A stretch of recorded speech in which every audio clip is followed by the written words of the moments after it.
Hi everyone, welcome to Quick Bits of UPSC by CBSG Code. Today we will talk about the coral triangle which is under threat. देखिए coral triangle को particularly sensitive area declare कर दिया गया है। इसको sensitive area इसीलिए declare किया गया है क्योंकि यहाँ पे बहुत सारे ऐसे इश्यूज आ रहे हैं जिसकी वजह से कोरल जो है वो ब्लीच होना स्टार्ट हो गए हैं। जैसे यहाँ पे ऑयलिंग की जाती है, माइनिंग की जाती है, उसकी वजह से कोरल्स को नुकसान पहुंच रहा है।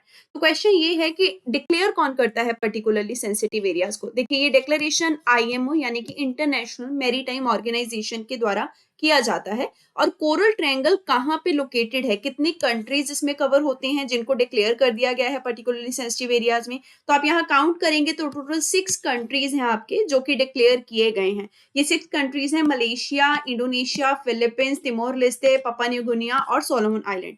दरअसल इन्हीं 6 कंट्रीज में कोरल ट्रायंगल इससे डिक्लेयर किया गया क्योंकि यहाँ पे वर्ल्ड के मैक्सिमम कोरल्स पाए जाते हैं और इसीलिए ये कोरल ट्रायंगल भी कहलाता है। अब इंटरनेशनल मैरीटाइम ऑर्गेनाइजेशन जिसने ये डिक्लेरेशन किया है इसका हेडक्वार्टर लंदन में है, जिसके बारे में यूपीएससी पीवाईक्यू में क्वेश्चन पूछ चुका है। आईएमओ को दरअसल जब बनाया गया था 1948 में, तब इसका नाम जो था वो आईएमओ नहीं था, आईएमसीओ था।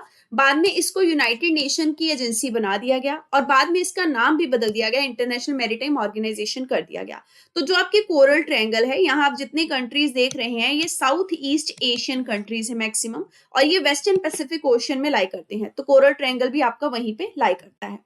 अब ये जो कोरल ट्रायंगल है इसको अमेज़न ऑफ द सीज भी कहा जाता है। This is very important. देखिए हमारे पास एक ग्रेट बैरियर रीफ भी है ऑस्ट्रेलिया के बिल्कुल पास, उसको अमेज़न ऑफ द सी नहीं कहा जाता है। अमेज़न ऑफ द सीज आपका कोरल ट्रायंगल को कहा जाता है। अमेज़न जंगल है ना, बहुत भरा भरा है, बायोडाइवर्सिटी बहुत ज्यादा है। इसी तरीके से कोरल ट्रायंगल में यहाँ कोरल्स की बायोडाइवर्सिटी बहुत ज्यादा है समुद्र के अंदर। That's why we are saying कि ये अमेज़न ऑफ द सीज है, क्योंकि यहाँ पे 76% ऑफ वर्ल्ड के कोरल अप्रोक्सीमेटली पाए जाते हैं।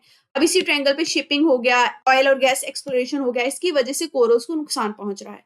क्या आईएमओ के द्वारा कुछ और भी पीएसए यानी कि पर्टिकुलरली सेंसिटिव एरियाज डिक्लेयर किए गए हैं? जी हाँ जी, ये कोरल ट्रायंगल ऐसा पहला एरिया नहीं है। इससे पहले भी 3 एरियाज आपके पर्टिकुलरली सेंसिटिव एरियाज में आते हैं, जैसे ग्रेट बैरियर रीफ हो गया जो ऑस्ट्रेलिया के आसपास है, फिर गैलापागोस आइलैंड हो गया जो साउथ अमेरिका कॉन्टिनेंट के वेस्ट में आता है, उसके बाद आपका वेडल सी हो गया। वेडल सी किसका पार्ट है? आपका सदर्न ओशन का।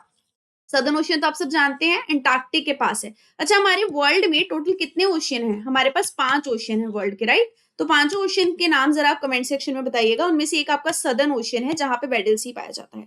ये पर्टिकुलरली सेंसिटिव एरिया जितने भी आप यहाँ पे देख रहे हैं ये सब कहाँ डिक्लेयर किए गए हैं? समुद्र के अंदर डिक्लेयर किए गए हैं। तो इसीलिए इसको आईएमओ यानी मैरीटाइम ऑर्गेनाइजेशन डिक्लेयर करती है और ये समुद्र के अंदर ही डिक्लेयर किए जाते हैं क्योंकि मैरीन बायोडाइवर्सिटी को प्रोटेक्ट करना हमारा एक एम रहता है। अब बात करते हैं कोरल्स की। कोरल्स क्या होते हैं? देखिए एक तरीके के एनिमल्स हैं यानी कि जानवर हैं, इनको सिजाइल कहा जाता है। ये सिजाइल होते हैं मतलब फिक्स होते हैं अपनी जगह पे, यानी ओशियन के बेड के साथ ये जुड़े हुए होते हैं, ये मूव नहीं कर सकते हैं। इनका एक सिम्बियोटिक रिलेशनशिप यानी कि मिलनसार वाला रिलेशनशिप होता है एक एल्गे के साथ जो सिंगल सेल एल्गे है जिसका नाम है जूजेंथले।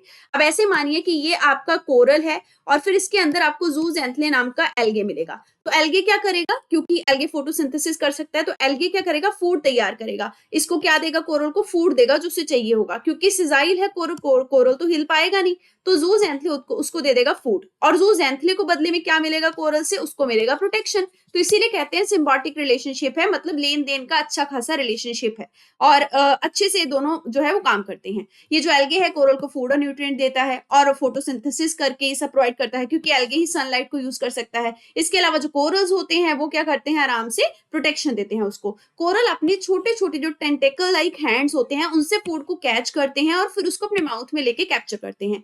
हर एक इंडिविजुअल यानी कि एक सिंगल कोरल एनिमल जो है उसको हम पॉलिप कहते हैं। और ये जो पॉलिप है ना, अकेला कभी नहीं रहता, ये ग्रुप बना के रहते हैं, 100,000 की कॉलोनी बना के रहते हैं, इसीलिए इसको कोरल कॉलोनी भी कहा जाता है।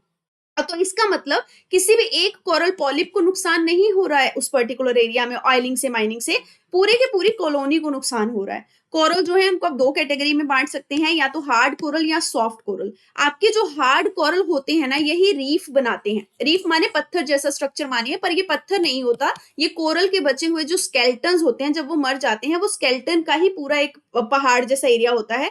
कोरल के स्केल्टन से ही आपका रीफ बनता है। हार्ड कोरल ही रीफ बनाने में कामयाब होते हैं। जब ये रीफ बना देते हैं, उसी रीफ के ऊपर अगले कोरल जो है वो जन्म लेते हैं, रहते हैं। इस तरीके से अगली कॉलोनी बनती है, फिर उनका स्केलेटन बनता है, उसके ऊपर अगली कॉलोनी बनती है। तो बड़े बड़े से कोरल रीफ जो है वो देखने को हमें मिलते हैं वर्ल्ड में, जैसे कि ग्रेट बैरियर रीफ हो गया आपका ऑस्ट्रेलिया में। हार्ड कोरल जो है उनका स्केलेटन स्टोनी होता है, स्टोन से बना हुआ होता है, क्योंकि ये स्केलेटन आपका लाइमस्टोन से बनता है। ये लाइमस्टोन जो है ये कोरल पॉलिप जो है वही प्रोड्यूस करते हैं, तो लाइमस्टोन से बनने के कारण काफी हार्ड होता है। जब पॉलिप मर जाता है तो उस टाइम पे जो स्केलेटन है वही पीछे रह जाता है और नए पॉलिप वहां पे ओरिजिनेट हो जाते हैं। आपके जो कोरल रीफ्स हैं, जितने भी कोरल रीफ्स हैं वर्ल्ड में ओशन के अंदर, उन सबको रेन फॉरेस्ट ऑफ द सी भी कहा जाता है। और अमेजोन ऑफ द सी किसको कहा जा रहा है? कोरल ट्रायंगल को कहा जा रहा है। अब कोरल ट्रायंगल इनिशिएटिव जो है इन्हीं 6 कंट्रीज ने, जहां पे ये कोरल ट्रायंगल फैला हुआ है, इनके द्वारा चलाया गया है, so that we can conserve the coral and we can conserve the marine biodiversity. अब कोरल ब्लीचिंग जो है वो इससे नहीं हो पाएगी। कोरल ब्लीचिंग माने, कोरल ब्लीचिंग क्या होती है? जब भी कोरल को नुकसान लगता है ना, तो कोरल अपने अंदर का जो जूज़ैंथले एल्गे है ना, उसको एक्सपेल कर देता है, उसको निकाल देता है। जब उसको निकाल देगा तो फूड कहाँ से पाएगा? फिर उसको फूड कभी मिल पाता नहीं है, तो इसकी वजह से कोरल मर जाता है। तो कोरल ब्लीचिंग जो है ये इससे रुक पाएगी कोरल ट्रायंगल इनिशिएटिव से, यही आपका एक इनिशिएटिव है, ठीक है? तो जूज़ैंथले जो है उसको कभी एक्सपेल नहीं करेगा, कोरल हमेशा अपने आप को प्रिजर्व करके रख पाएगा। Thank you very much.